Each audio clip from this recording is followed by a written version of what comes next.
The Acorn and the Duckling. Chi-Chi the squirrel had a very special acorn. It wasn't just any acorn.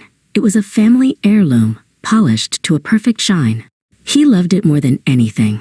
But one day, while playing a game of catch, the acorn slipped from his paws and rolled away, down a steep hill and out of sight.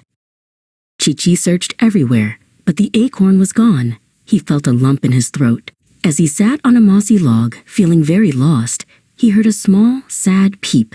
A little duckling, Pico, was waddling in circles, looking for his family. He was lost, too. "I lost my precious acorn," Chi-Chi said, his voice trembling.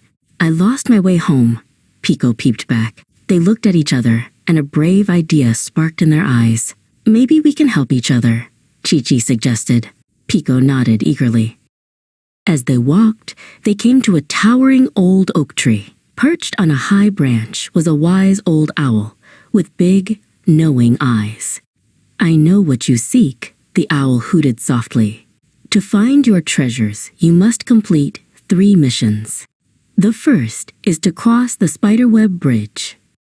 The spiderweb bridge was a shimmering, delicate web stretched between 2 tall trees. It was too flimsy for Pico to walk on. "I'll go first," Chi-Chi declared. He scampered across, his nimble paws carefully avoiding the sticky threads. Once on the other side, he held a sturdy vine for Pico to waddle across safely.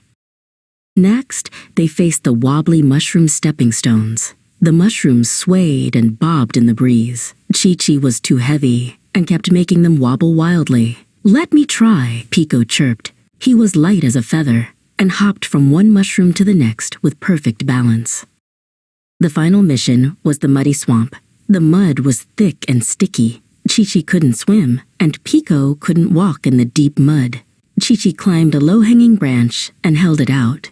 Pico swam to the branch and pushed a floating log towards Chi-Chi. They worked together, pushing and pulling, until they were both safely on the other side. Just beyond the swamp was a sparkling pond, and there, at the water's edge, was Chi-Chi's precious acorn.